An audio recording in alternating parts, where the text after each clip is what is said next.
This is Life's a Pitch TV.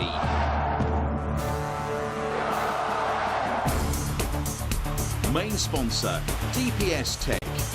Also supported by Lackens, all about hearing.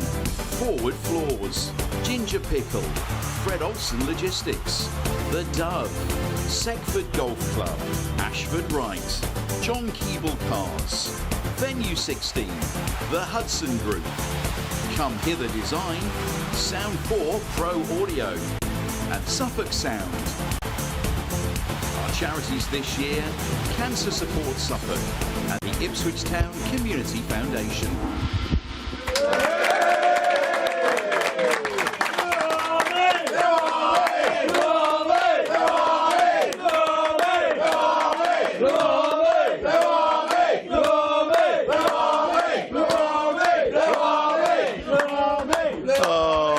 Welcome. I've missed that so much. Welcome to today's edition of Life's Pitch TV. I'm your host, Mark Murphy. Let me introduce you to the team. It's Terry Butcher. Hey! There's Russell Osman. Hey! And Luke Chambers. Also tonight, can we give a big cheer, please, to Richard on technicals? We weren't on last week because Richard has got a new hip and he's hobbled in tonight to make everything work. So can we give Richard a big cheer and a round of applause? Not that big, he's not that important, come on. Leslie's twiddling the knobs with him tonight, and Sarah is our stage manager, studio manager, call it whatever you like. Right, the Churchman stand, sponsored by John Keeble Cars, and the North stand, sponsored by Ashford Wright. Welcome, welcome. We are on YouTube, we're on podcast, and we're on Suffolk Sound as well. So if you're watching on YouTube, don't forget to subscribe and you'll get notifications when all the new episodes come out. And like the channel as well, if you can, please. That would be fantastic if you could do that. If you're watching on YouTube, it really does help the channel no end. And if you're listening on podcast or on Suffolk Sound, you're most welcome as well. It's good to be back, boys, isn't it? Good to be back. Finally is, yeah. Yes. Because I've never known 17 days. Was it 17 days without a game? Is that right? Without a podcast. Yeah. But it is. About an episode. It is. It's, you know, there's no football to talk about in terms of Ipswich Town. You've got other things to talk about as well. But you know, it's just you miss it, and you miss talking about the action and man of the week and all that sort of thing. And I think that like I've never known it. I don't want it ever to happen again, but unfortunately it looks like it will. Do we talk about the Forest game, which was just after our last broadcast? Can't remember it, so now let's not do that. Gloss over that one, shall we? Lost on penalties in the cup, wasn't it? Yeah, something like that. Yeah. And I won't talk about your score predictions for that match and our points tally, but they're all still within reach, I'm sure. We've got to start this week with March of the Day 2, which Terry, Russell, you took part in, raising awareness and raising money for Derby Rimmer. Marcus Stewart's got motor neurone disease. He was on the show. You know, loads of people took part. You both took part. How was it? And we'll talk to Sarah in a minute. Don't worry. She's there with her special T-shirt on. With blisters. With blisters, yeah. I think it deserves a round of applause, Mark. I think so.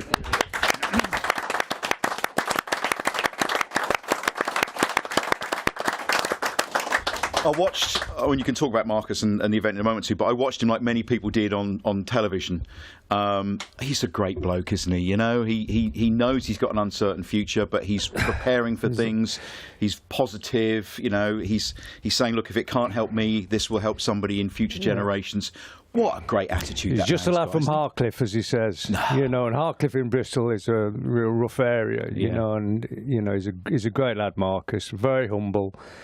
And yeah, you look at him, and we only see him once in a while, so you know we notice a little bit of deterioration every time we see him. You know, and it's very sad, but he's still got his sense of humour, and he's a great kid, absolutely brilliant kid. Yeah, after the walk, and when we went home and sort of collapsed on the sofa and in the bed. I didn't quite make the bed. I collapsed on the sofa. Is that anything to do with the pit stops that you had along the way? Well, we'll talk about that later on. But he sent me. I got a message from him as well. A big thank you. Yeah. To say, and Russell did as well. So to say, you know, how can you you know, we have a night like that and a day like that and 3 days like that, you know, to actually have the time and the patience and everything, sort of madness to contact us to say thank you very much.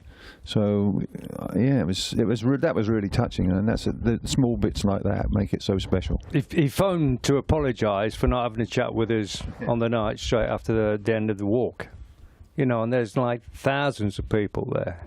So, you know, he just phoned later on and caught up then. Fantastic. Great fella. So tell us about your walk, boys. Where did you start? Where were the pit stops?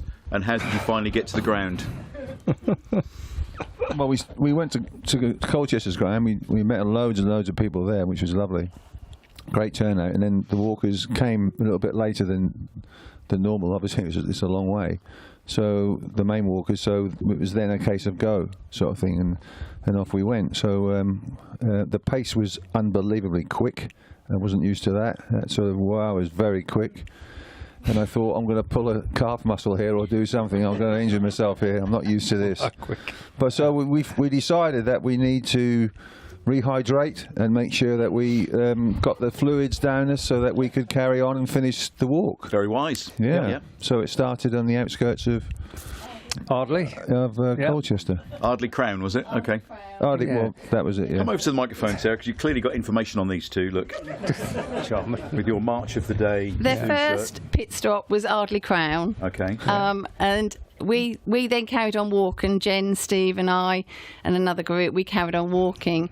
And we didn't actually see them go past us, but they did get to the finish line before us. Yeah. But you know, it was a very quick pace. Yeah, I think it was the turbo beer that we had. Absolutely. It was very stimulating. We actually went to Stratford, didn't we? I mean, the Ardley Crown was nice. We were just ready for a pint there. You know, I mean, the staff weren't the happiest to see us. It appeared, did it? So we went in there, only had a quick drink there. Moved on to Stratford. I'm not sure what the pub's called there. Swan. The Swan, is it? Yeah. And lovely, the new modern building out the back. And we walked with Mark Venus, you know, and it was great, you know, I played for 3 years with Mark at Leicester City, so it was nice to catch up and hear how Mogger's getting on and everything. So we had a lovely chat there, and he obviously just lives up the road from Stratford, you know, so we went past his house and met his lad who was doing his gardening for him and stuff like that. He didn't invite us in or anything, no. did he? And he actually said there's no beer in the house. So I think he was forewarned. Yeah. So that stopped us. Yeah, so we slipped into the pub again in Stratford, and it was very nice as well. It wasn't Guinness though, what was it? No, it was Porterhouse, was it? Porterhouse. Like Guinness. It was very like nice. Guinness. Went down very well. Well, I couldn't taste the difference. It was great. So we had one there, and then we walked along. And we had to do a few publicity shots along the way. Yeah, we did. You know, and that sort of delayed us. Slowed you up a bit, did it? Yeah. Not the drinking. The drinking was quite quick, but the pictures slowed it. And then my wife got a little bit concerned with Terry's wife that we weren't going to get back to Portman Road before midnight. I'd have settled for midnight, to be honest. It would have been good, though, wouldn't it? So we just jumped in the back of the car, and but only from Capel to Copdock. Okay. Just, you know, just to give you a little edge. Make sure that we caught up with everybody, you know, which is why they got in before you did. Yeah, I suspect. well, that explains it. We are elderly at the moment. We are senior citizens now, so you know. Just so at the moment. Just a bit of dispensation. And then we just sprinted. We were going to go in the Washbrook Brook. Yeah. Because not been in that one for a while. Been in that one, no. But you know, we decided just to jog all the way in from there. And is it true? I mean, reports tell me Barry, who supplies a lot of our memorabilia in here, tells me that you both crossed the finishing line with fluid to keep you hydrated, a beer as you came across the finishing line. Is that right? Well, did we? Oh, we did, yes. Well, I thought we were already across the line. Yeah, I think we were. Yeah, it was. We just need that for a boost. Yeah. From the finishing line, just to get over the line. This is what you need. Perfect. Yeah. How was it for you, Sarah Jane, walking all the way? It was lovely. We had a lovely day, and you know, and it was hard. I think sort of probably the last 3 miles, that was you think, oh, it's just a park run, but it was a long park run. Jen and I know, both got blisters on our feet, but it was well worth it. It really was. And we raised £1,210 for the charity. So, yeah, thank you to everybody that has donated and has supported us, our families, our friends, all our little Life's a Pitch family as well. So, yeah, a wonderful cause. So thank you all so much. And Jen's hiding around the back at the moment, so if we can get a camera onto the Churchman stand, just up the other side there, we can push her to the front. Yep, there she is. There we are. Look, come on, Jen. Come and take a bow. There she is. Brilliant. So a great event. Great event. Yeah, over £150,000, I think, is altogether. the total Yeah, at the it is. moment. Yeah, total so far. Yeah, that's what they've raised. There's still more coming in. There's still more coming in. We've got some donations still to come into ours as well, and yes, they have. You know, and they're hoping that I think there is some funds within the government as well that the Derby family were mentioning on Friday. I think it's something like 20 million is to be released to go towards the charity. So fingers crossed, and let's hope that it does get released. Yeah, we kicked off while we come back for coffee as well, didn't we? To start off with a nice sparkling coffee first thing in the morning. Yeah, they were there. They were there the whole weekend, weren't they? Yeah, they were good. Absolutely, yeah. They were good. But I think did Matt Holland do the walk with a broken toe? Did he have a broken toe? Don't know. He did the whole thing, though, didn't he? He did the whole. Well, yeah. But it was tough. They had like the core walkers. It was about something like 14, 16, or whoever they were. They walked all the way, so they had to, they had to have the sleeps and all that sort of thing as well. And I think Matt got 2 hours sleep on the whole trip. So I'd have preferred to have been skiing though, personally. How was it, I was Jane? gutted I couldn't walk all that way. And I was in Toulouse, otherwise I would have taken part as well. Oh, here we go. The excuses there. Anybody else? We got those in early, didn't we, mate? That's all right. Yeah. I'll have to learn to ski. Oh, you've got to learn to ski. It is the best holiday. My in the kids world, love it. Yeah. As soon as I retired in the August, by September I'd booked ski lessons and I learned on the dry slope in Ipswich, and that's hard, right? You've never put skis on, you think you can just pick it up, but 4 or 5 lessons in, then you go in off the top and you realise if you fall over, you're in big trouble. So yeah, it was an amazing little journey over a sort of 2-month, 3-month period, and then we managed to ski in the March, and that's this year we booked it immediately and we did it again, and took all my kids this time and they learnt on it. And as soon as you step on real snow as opposed to that dry slope, it's complete. That worries me, that dry slope, because it looks like sort of matting and you'd burn yourself. Oh, you definitely would, yeah. And yeah, I took a couple of tumbles. Did you? But it's just so exhilarating. The weather, the conditions, the holiday. I feel really lucky. I'll just ask, were you not allowed to go skiing then when you were playing? No, that's one of the things you're not allowed to go skiing to do alongside motorbikes. It's in your contract. Yeah. Really? Yeah. Ice skating and roller skating and skateboards and all that sort of stuff. Oh. So yeah, we had some perks obviously, but that was one of the things I always wanted to do, and I'm so glad that I put the effort in to learn to do it. It was just beautiful. Great. It's like the holiday show now, isn't it? Yeah. Where's Cliff Mitchellmore when you need him? And how was Toulouse? Toulouse was lovely, and I had some Toulousian sausage. Yeah. Quite a bit of it, actually. Yeah, it was very nice. You can't beat your Toulouse sausage, can you? No. In a bit of French stick. It was very nice. I had a bit of French stick as well, yes. Yeah, very nice. Right, let's stay on the international theme. There's a link if ever there was one. Let's talk about England. The main team, first of all. Couple of wins. Terry Butcher. Tuchel in charge, first time, couple of wins. All right start? It was all right, wasn't it? I think when we scored, it woke me up, to be honest. I don't particularly like a German as a coach of England. I just think we should be English, and it should be an English coach worth his salt that can take the job. But it is what it is. And would you say there is one now that you think has been overlooked? Eddie Howe, really, when you think about it, when you look at it. But would he take that job now? Is the question. Do you know what I mean? That's the big thing. Don't know if he would. That's the big thing. But I think it's a reflection on the FA and how we have not produced better coaches and better people that are qualified to go and manage England or be put forward for England? I mean, what's happening with the progression through the ranks, with the under 20s, under 19s, under 18s, etc.? Surely some of those managers must be good enough to take a senior team, but the problem is they haven't had the experience of getting jobs within the structure of the EFL and the Championship, because there's foreign owners and there's foreign coaches and there's foreign players.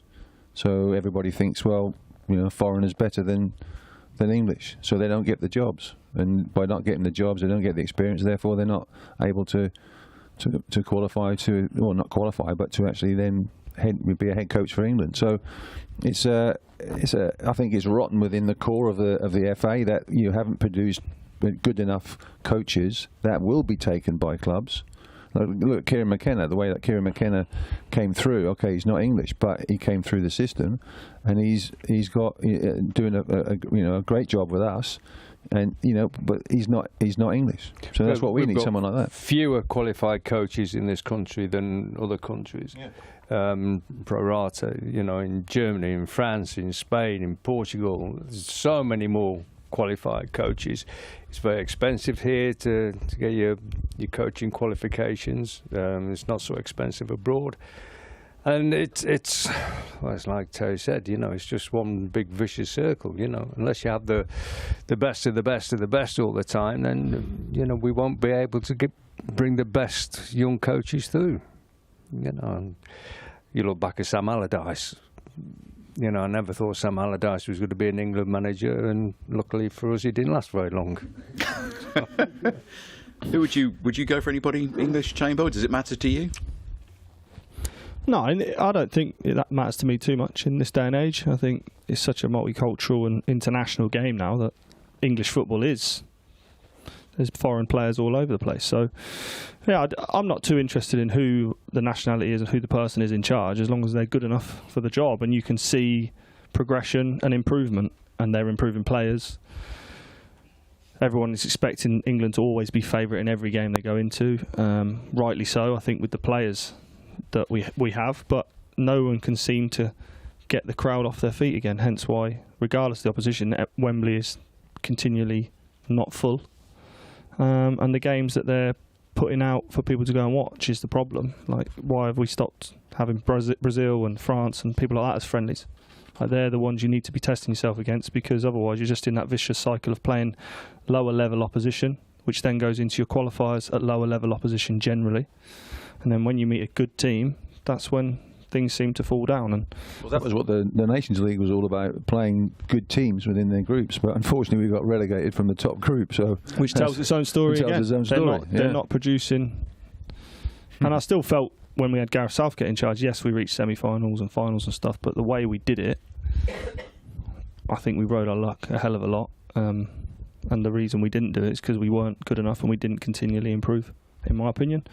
We scored set piece after set piece in one of the tournaments and 1-0 wins and stuff like that. I know there's ways of winning the games, but I think with the players and the talent that England have, we haven't found someone to unlock that ability. But that's been the case for quite a while, hasn't it? Yeah, exactly, yeah. When you think of the Beckham generation, but the golden generation. It probably links back to the coaching and how the coaches are being taught in this country, in my opinion.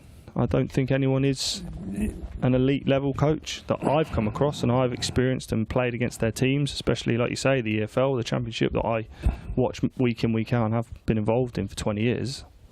There's not one coach that I've heard of, other than Kieran. The feedback is just out of this world. There's always things you hear about other clubs and their managers and how they handle things and the way they are and what they do and set their team up. So I think there is a big problem in the way clubs are run and the way they recruit coaches, managers, and how they work together to make the football the best it can be.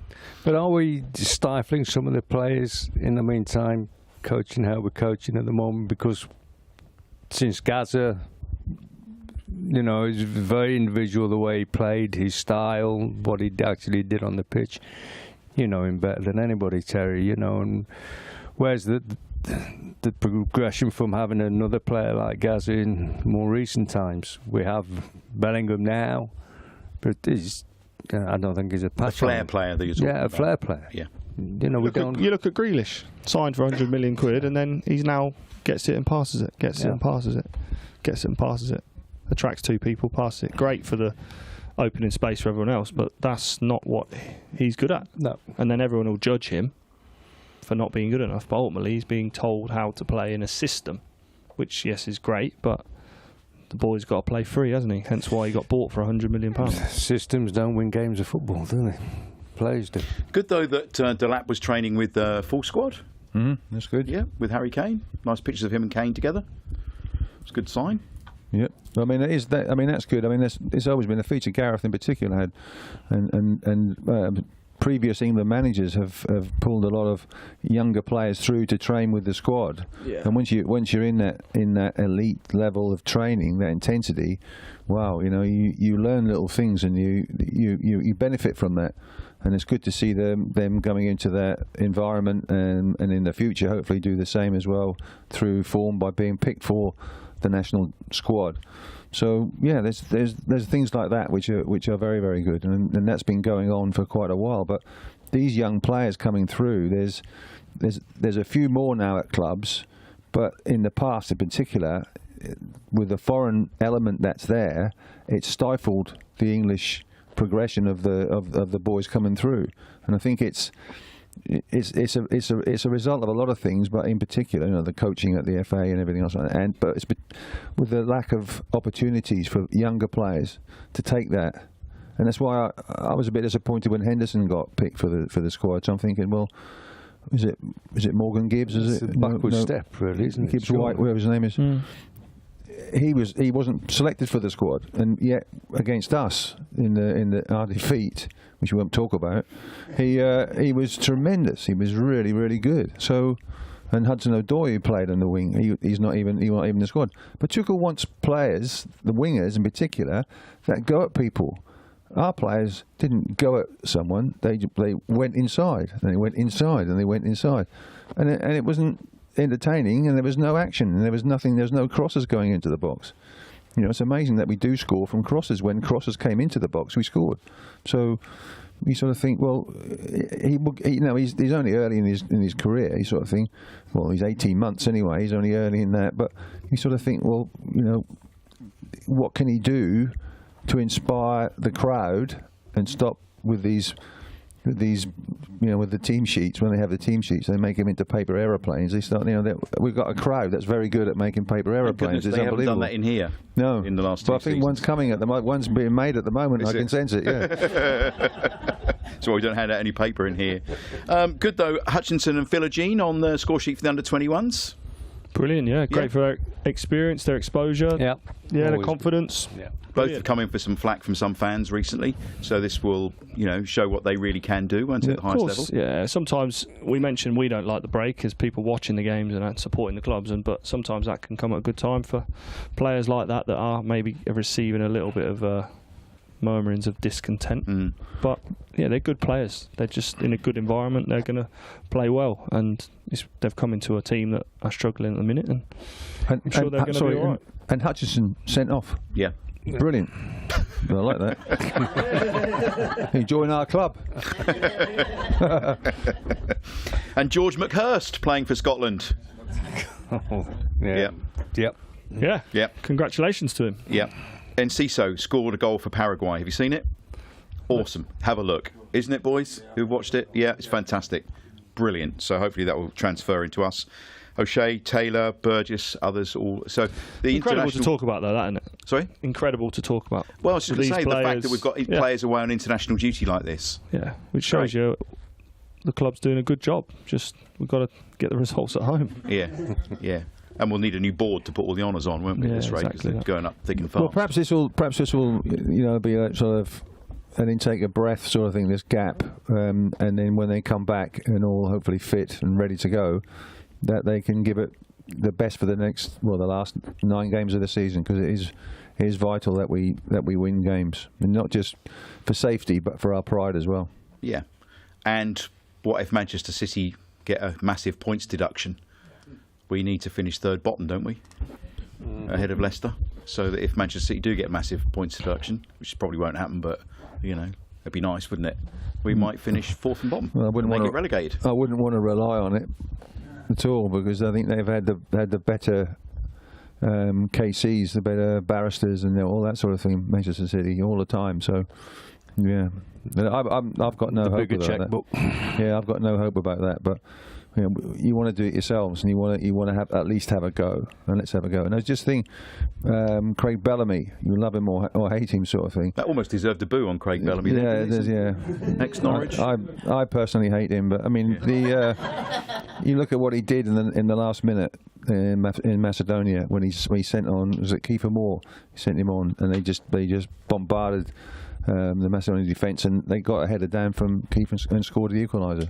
So you sort of say, well, anything's possible. Anything's possible. So why don't we do that? Well, we haven't got Kiefer Moore anymore, of course, but sometimes you just got to go route one. Sometimes you just. That's a nice goal from George Hurst against Forest. Yeah. Good header, down and in, wasn't it? Yeah, that's right. Got to put the crosses in then, haven't we? Yeah. A bit more regularly.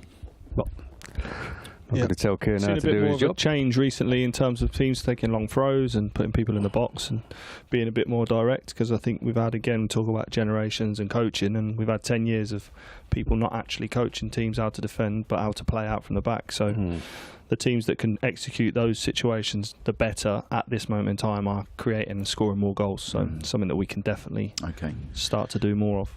Bournemouth next Wednesday, straight after our show next week. 7:45 kick-off. What do we think?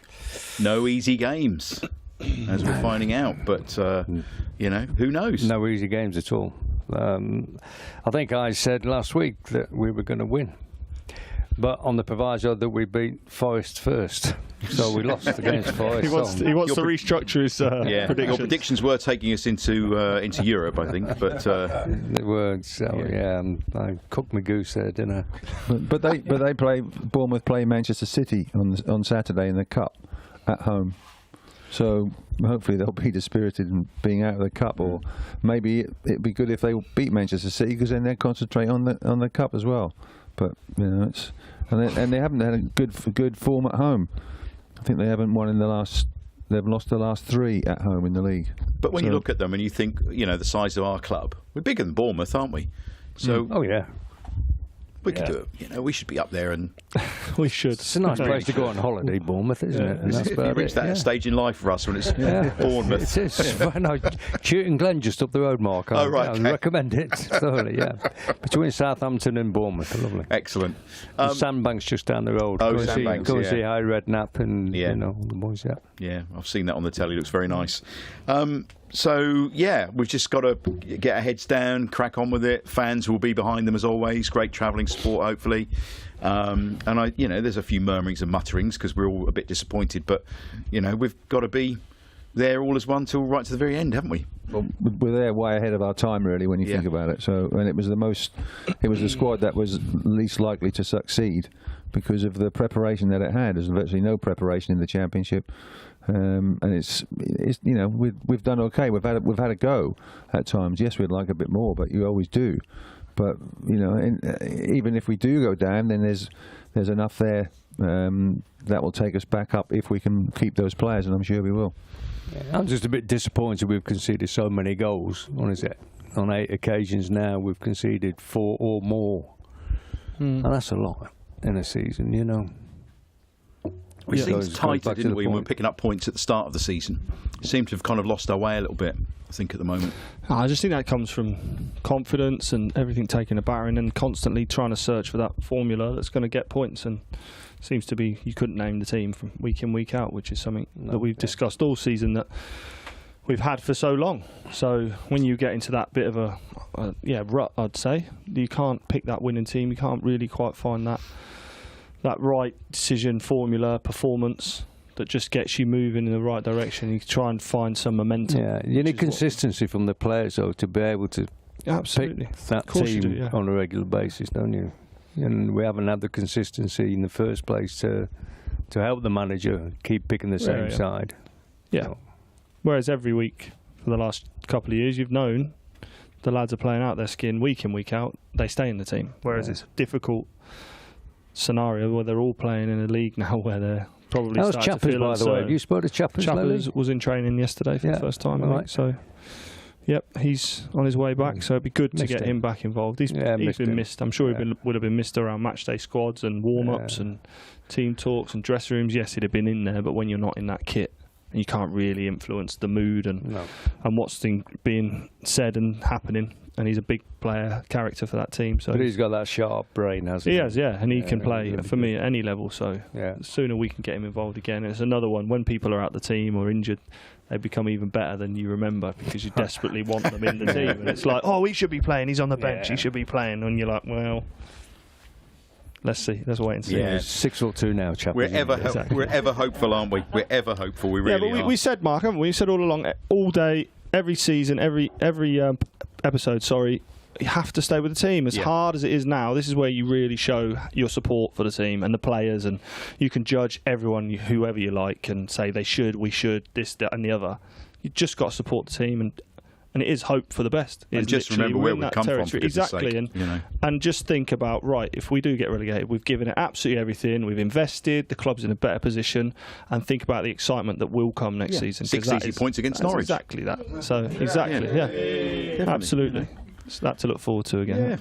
Yeah, be able to stamp on the deflated canary over there on the wall, over by Sarah Jane, just behind Ray's head. There we go. So, Bournemouth, Russell, do you want to produce your prediction now? No, I'm still going for a win. Are you? I'm going for a win. Okay. Yeah. Okay. Do you want a scoreline or? Yeah, if you like, 2-1. Okay. Terry? Yeah, I'm going to go for 1-0 win. Okay. Yeah, because we should have beaten them here. It was 87th minute when they got the equaliser. So when we rightly deserved to win that game. So I don't think they're that special at home in particular. So yeah, why not?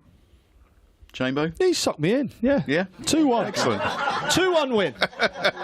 Let's go. There you go. You can tell you've been on holiday. Yeah, look how happy And I am. you? What do you 3-1. think? 3-1. Always 3-1 sitting at Beatty's Bar. Always 3-1, as you know. Right, it's time to pick the Lives of Pitch TV Player of the Week, sponsored by the Dove in Ipswich.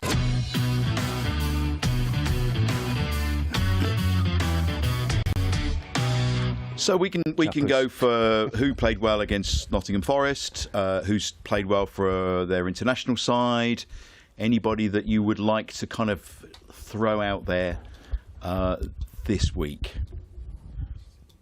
Yeah, Philogene.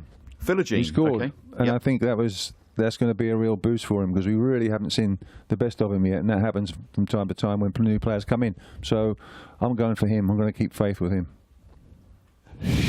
Russell's giving Terry a look for those who are just listening. I will go for George Hurst. Okay, George McHurst, yep. For making his international debut and the journey that he's been on to earn that opportunity. Yeah, and a good goal against Forest. Exactly that. George Hurst. So, Russell. I'm going to follow the path of young Mr. Chambers on this occasion. Yes.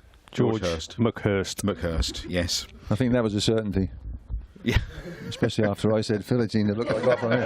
The look I got from him was, my God. I've had that before in a game, and I'm like, oh my God. Yeah, but he has had quite out injured, wasn't he, for quite a while. He was. Yeah, I think he's going to come into his own. I really do. And potentially, if we are relegated and Delap goes on a big money move somewhere, he's a bloody good striker, isn't he? It's got a little ring to it, hasn't it, that McHurst? McHurst, yeah. Yeah, I think that could stick. Yeah. We had Matteo Holland when he got his Ireland call-up, I seem to remember. So George McHurst was one we came up with. So we go for George Hurst, everybody, Player of the Month, Player of the Week. It's Live's Pitch TV. We're live on YouTube or watching later again on YouTube or listening on podcast or Suffolk Sound. Don't forget, if you want to be part of our Capacity Crowd, this is how it works. You go on the website, you click on Capacity Crowd, you apply, and then you get a very nice email from me saying, yes, you can come in or no, you can't, depending on the number of people that want to come in. They're very nice emails, aren't they? Yes, very, very pleasant. Yeah, you're in, basically, is what it says. So Capacity Crowd, livesofpitch.tv, click on there. That's how you apply, and then we can let you know whether you've made the cut or not. Right, it's time for Ask the Legends now, sponsored by Seckford Golf Club. Woo. So if you're new to the show, every week Tony or Simon join us from Seckford Golf Club, and they pose a question to Terry and Russell. Luke can help or hinder however he's feeling. Capacity Crowd, you can help or hinder however you're feeling. Last check, Terry 10.5, Russell 15.5. Is that right? Sounds about right, doesn't it? Yeah, because we took one off you, Russ, didn't we? Yeah. We did, yeah. So 10.5. So it's getting close. Only a few more shows left to catch up, Terry. So, Tony, we have a question for the boys. We do, and we're mixing it up a bit. 2 points available tonight. Yes! Love that. Bit of spice. Come on! Okay. We're going to talk about the 77-78 season when both you guys played for Ipswich Town. There were 2 players who made the most appearances for the Town that season on the same 40 appearances each. Who were they? Ooh, okay. So the 77-78 season, name the 2 players who made the most league appearances of 40. You need this, TB. Come on, Terry. So who were those? There's a point for each. Is that right, Tony? Yeah. Point for each. So it's a chance to really close that gap, Butch. Or Russ, for you to streak ahead. The crowd are making a lot of noise over there. Yeah, they are. Giving answers out. Yeah. Yeah. Terry made the most appearances out of the 2. Shouting them. Russell, those 2. Fledgling. Right. Osman there. Yeah. No. Yeah. All right. Okay. Osman. There's a lot of deliberation going Yeah, I on. know. Well, actually, I think he might know. You see, this is Okay. usually he doesn't, does he? Terry, have you got 2 answers, Terry? Yeah, but Paul Cooper and Mick Mills. Okay. Russell, have you got 2 answers? I have. Where's your microphone? There you go. Sorry, Mark. That's I okay. have Mick Mills and Brian Talbot. Oh, okay. You got 1 each. Oh, Paul Cooper and Brian Talbot. very good. Oh, Point can they each. try again for another one? If I had another one. This is not a tie-break question. Come on, we need another point. We just moved us nowhere, that is. And they both got 1 wrong. I'll write it down so there's no confusion for next week. There we go. Coops was one of those players who perhaps in another era would have had international caps. I mean, he was one of the only ones left behind almost, wasn't he? You know. Great footballer, Yeah. Paul Cooper, and would have suited the way that the goalkeepers are asked to play these days. It's great. Very, very comfortable with the ball at his feet. Could have been an outfield player all day long, really. So it was good, wasn't it? Yeah, it was very good, and I mean, he didn't really come for a lot of crosses, but he just left it to us. But as long as we knew, then we could just go and head everything away. So, but he was good talker, lovely talker, and the objective from us was to get the balls out to the fullbacks. Fullbacks didn't go up the pitch as they do now, so good because the fullbacks can see the whole pitch, and particularly when you got 2 strikers, they had the ability to pass it, and that's how our attack started. So as soon as he got the ball, bang, bang, it was out and out. So Bit like me at fullback then, TB. yeah. Spraying it about. You'd have loved our era as a right back. No, but no, it was just the way that we play. But he was very good. And Noddy, Noddy, Brian Talbot. yeah, he was a runner, wasn't he? Yeah, Yeah. up and down. Yeah, he was just a good old grafter. You know, he covered a lot of miles, a fit lad, very fit. I think is he chief scout at Fulham now for a long time, so you know he knows his players. Yeah. 3 FA Cup finals back to back, 78 for us, and then the following 2 years for Arsenal. That's some record, that is. Yeah, and then Mariner went and joined him at Arsenal as well. So, yeah, took all our good But players. we see him a lot at Portman Road. He comes a lot on a regular basis, and he wants to know about everything. And You don't tell him too much, I hope. No. No, nice fella. Yeah. Noddy. Good. We'll have to get him on the show because he's Yeah. not been on the show yet, has he? No, I don't think so. No. Right. Okay. Time for our table footy challenge now, sponsored by Fred Olsen Logistics.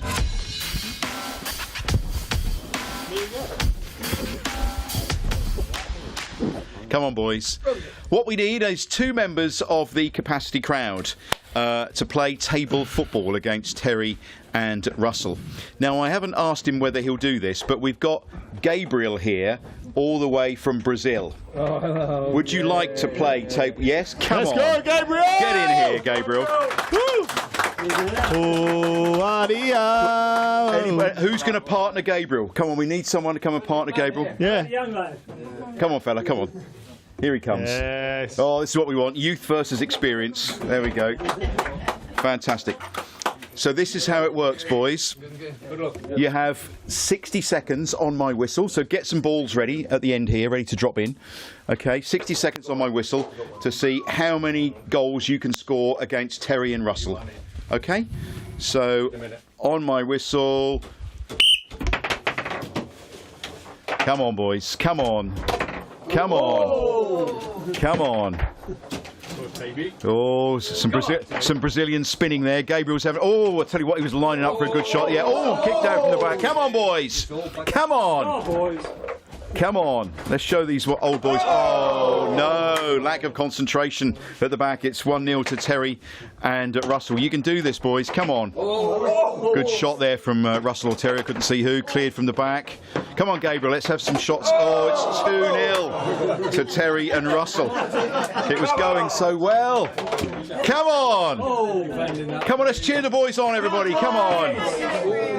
Come on. 3-0. Oh, no. 3-0. Come on, you've got about 20 seconds left. Get a goal. Come on. Oh, it's up. It's up. Oh, it's 4-0. It's 4-0. Come on, quick. You got 5 seconds. Get one back. Oh, good save from the keeper. Yes. Well done.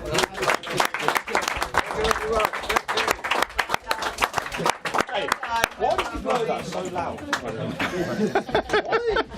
PE teacher. Well, like, does that give you sort of nightmares when you hear referees whistle like that? Shut up, ref.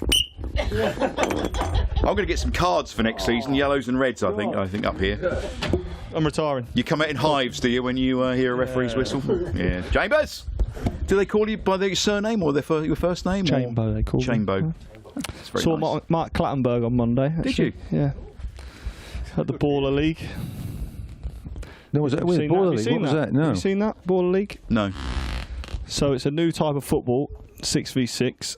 It's been picked up by Sky Sports, and it's basically influencer-based stroke legends. So there's 12 teams. For example, the owners are Pires, Lehmann, Lundberg is one team. Figo's got a team. John Terry, Lineker, Shearer, Micah Richards. Then you've got Maya Jama. You've got Dave, the rapper. You've got some YouTubers, this, that, and the other. And I'm a head coach for the Lundberg, Pires, and Lehmann team. Excellent. So it's every Monday for 10 weeks. Yep. And we had our first game and we got battered 7-2. Oh, right, okay. So it started well for you? Terribly, because they asked me to do it on Saturday afternoon, and the draft was on Monday. So 2 weeks ago we did a draft. They sent me a PDF of 180 players that I had no idea who or what they were, and we picked a team of 12 out of them. Yeah. But we were allowed 2 wild cards every week. We're available. So we'll be tapping a couple of lads up. So I spoke to a couple of lads like Martin Waghorn, who's just retired, and stuff like that. So I'm trying to get them down. So is this like 6-a-side? 6-a-side, yeah. On the pitch it's in the Copper Box Arena every Monday night. So you should be able to play football then? Yeah. Okay.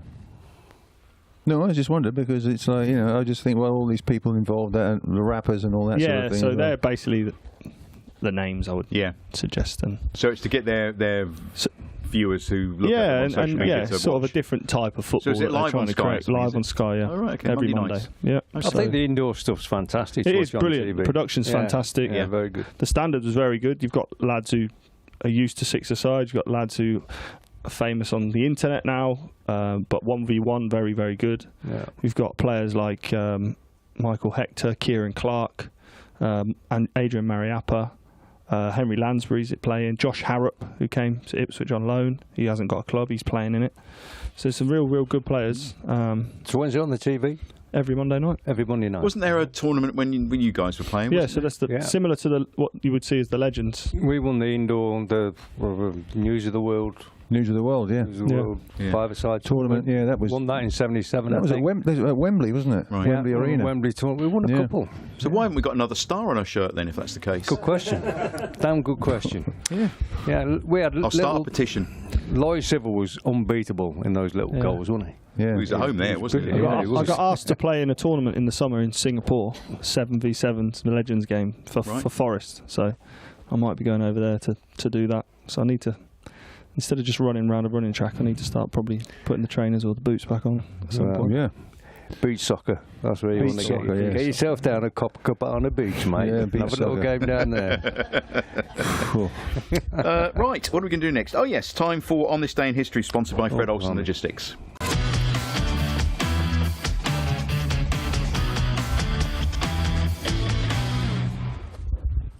Right, on this day, I'm going to actually start on Saturday the 25th of March, so a little day early, 1972. Bobby Robson's electric razor was stolen from the town coach as they went down 1-0 at Leicester. That's probably Mr. John did that, didn't he? The chairman. Moving on. Is that a genuine... Yeah, that's Yeah, oh, right, genuine. okay. Yeah, genuine. Yeah. Not a lot of people knew that. Wednesday, the 26th of March, 1986. We were talking about this fellow earlier. A home crowd of only 4,476 saw goalkeeper Paul Cooper's testimonial. A 1-0 defeat to Norwich City. Ooh. Cooper lasted only 9 minutes before succumbing to a hamstring injury. Oh no. That's a shame for Coops. Right, also on Wednesday, the 26th of March, but this was 2008. This is going to be an interesting one. Macedonian midfield general Felice Shumilikovsky signed for £500,000 from Turkish outfit Bursaspor. He was booked in a 2-2 friendly draw in Bosnia-Herzegovina. Doesn't say a lot about him, really, does it? What was his name again, Russell? Felice. Felice Shumilikovsky. Did he play? Shumilikovsky. Did he play for Ipswich? Yes. Yeah, he did. Also on Monday, the 27th of March, 1978, a full house at Pullman Road witnessed a Division 1 demolition job as local rivals Norwich City came a cropper 4-0 thanks to strikes from Brian Talbot, who got 2, Dave Geddes, and Mick Mills got a goal as well. Oh. Really? On this day, well, it says so in here. We'll frame that. We'll get that framed up and put it up on the wall. Wow, he scored a goal. I've never seen him score a goal. Yeah. And for those who keep asking, why hasn't he been on the show? We ask, don't we? We ask. keep we asking. So if you see Mick, Mick down at the ground, say, come on, Mick, go on Life's a Pitch. Just a once. Yeah. Just a once would be nice, wouldn't it? You know. yeah, it would be very nice. Yeah. He's got some great stories. And that's it Excellent. from on this day. Brilliant. Thank you, Dan. A nice bit to mention Norwich and get some booze tonight. Yeah. Thank you very much. Time to look at Ipswich Town women. 3-1 against Plymouth and a big, big crowd. Who was there? Yeah, putting your hands up doesn't work on podcast. It works on YouTube, on the telly, but not on the rest. So who was there? I was there. 1 or 2 were here, yeah. And top of the league. Yeah, that's right. Top of the league. It was very good. I mean, it was great. Over 10,000 there watching it. And the club are really, really invested in them now, aren't they? Yeah. Brilliant, they should be. Yep, absolutely fantastic. I actually saw virtually the whole team in Honey and Harvey yesterday. They were all having lunch together and said to them, well done. So it's really nice to see that they're socialising away from the pitch as well. Yeah. Cost them a fortune, that one. Yeah, it's not cheap in there, but no, it's a great place, that. So, yeah, doing a great job, and the club should rightly so be giving them those opportunities, and the crowd and the supporters locally, fantastic. They're getting that many people there. I mean, towards to give them that experience. Yeah, towards the end of the season, if we are, in a promotion chase, with that crowd on that pitch, would make all the difference, wouldn't it? It's just going to keep going one way. Yeah. Yeah, That's brilliant. Got my. I mean, we've been there before. They've been there before, and a promotion push, and just didn't quite get there. So with that experience, hopefully, then they'll go all the way this time and make sure they get promotion, because. You want to be in the top flight, and I think this club will back them and it will help them, and eventually then we want to see both teams in that top flight. That would be fantastic. What an ambition that is. Yeah, well, it's a great ambition to have, isn't it? So it's time for the Man v Fat results now. There are no results this week, but what we can do is reveal the new team names for the season ahead. Strap in. Here we go. And there is something resting on this, and you can all join in here, because the best team name chosen by us, okay, the one we like the most, will gain a bonus goal for their team this coming Friday. So I think that's... so have a listen. So tell me which one of these do you like the best, okay? You can choose from Kebabadine, RB Liposuction, Ips Chips Town, Athletic Gingivitis, The Sweaty Blue Tits, or Obesity. Obesity. Well, there's only one winner for me. I know which you're going for. Yes. Yeah. Come on, you sweaties. I'm just going to call them the tits. Okay. Okay. So you're going for the Sweaty Blue Tits, Russell? I think yeah, I've got to go with that. Sorry. He's going with the tits as well. Okay. Chambo. What was the first one? Kebabadine. Yeah, I like that one, mate. Okay. Tickled me. Okay. So anybody else for Kebabadine? Yeah. Okay. RB Liposuction. Ips Chips Town. Okay. Athletic Gingivitis. The Sweaty Blue Tits. Yay! Obesity. It is the Sweaty Blue Tits. Oh! Come on, the tits. Here we go. They will be getting an extra point this Friday at their match, which is great. And one of the teams is going to put Cancer Sport Suffolk on its shirt as well, which I'm really chuffed about. Beautiful. Good. So it's going to be fantastic. Get the pictures in. Yeah, brilliant. Yes, get some pictures in to us. It'd be really nice. And actually, it'd be nice to see some photographs of you watching the show wherever you are. We've gone international with Gabriel in Brazil tonight. Yeah, that's right. I know we've got fans all over the world, so send in some pictures, and we'd love to see those. And we'll perhaps get your mugshot up on the telly. So we're running out of time, boys. Final push now. Final push, Chambo, isn't it? What would you be saying as captain to the players now? If you were in that huddle just before kick-off, what would you be saying to them? I'd be like, blimey, now everyone must be injured if I'm still playing in this team. You know what? You just got to take it for what it is now. Yeah, try and improve as much as you can. I'm hoping that the whole squad most of it will stay together, regardless of what happens at the end of the season. So they need to start figuring out ways to stop opposition scoring maybe quite so easily. But yeah, no, I just stick together. Yeah. That's got to be the message. Stick together as always, which the club have done over the last 3 years. Can't let these opportunities pass you by. You've still taken steps forward and being positive in everything they do. Remember, they're really, really good players, and just go out there and try and enjoy. And the tasting occasion. This, they will want it again if we're relegated, won't they? Exactly. Yeah. And this is only make these players better if they face it head on. Terry, what would you be saying in the huddle? Try your very best to give your best performance that you can, or as best performance as you can. Just be the best. Russell? I'd just be saying, don't be late for the drinks after the game. That's really a real incentive, I'll tell you. That's really good. I think the boys have said they've just got to enjoy it. What more can you do? You know, if you're enjoying your football, you're usually playing well. Simple as that. So play well, you'll enjoy it. And if everybody's enjoying it, they're all playing well, and who knows what might happen then. And how much responsibility, Chambo, would the skipper and the players take now? Obviously, they'll get instructions from Kieran and the coaches, but once they're on the pitch, you know, it's down to them, isn't it? It is, and you can't. The coaching staff and the game plan and the preparation can't legislate if you don't cover your mate that's next to you. If a straight ball comes through the team and somehow it's managed to be flicked on as a straight line and someone gets in and scores, it's got nothing to do with tactics. That is roles and responsibility, and all you have to do is be 100% switched on every single moment. And yes, you'll make mistakes, but those ones aren't acceptable. So you have to learn from them very, very quickly, which they all know. You can't concede goals the way we are at the minute, and they need to be working a lot more together as a whole team, which they've done over the last 2-3 years, than they probably are at the minute, because everyone is just protecting their own little space at the moment.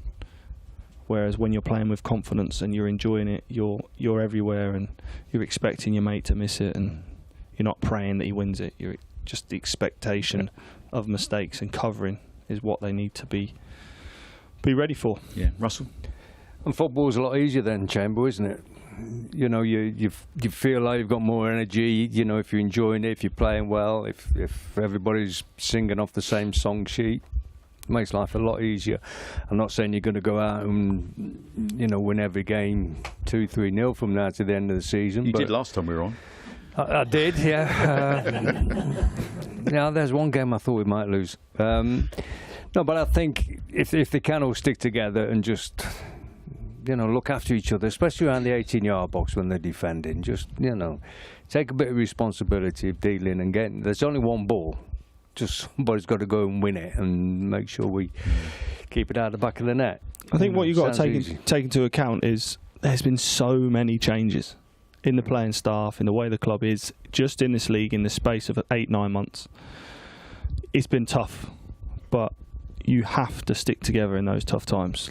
Fans, club, staff, players, everyone. And it's easy to start to separate and start to blame and start to talk this and say that. These are the times where you have to stick together because you haven't got any choice. There's no hiding place. You've got to face these next block of games head on and take them for what they are, an opportunity to test yourselves against the best players in the country, in the world, every single week. And you'll look back on that and say, all we did was give our best. Yes, we fell short because we're not quite ready. That's all you can do. You mentioned pride earlier on, Terry, didn't you?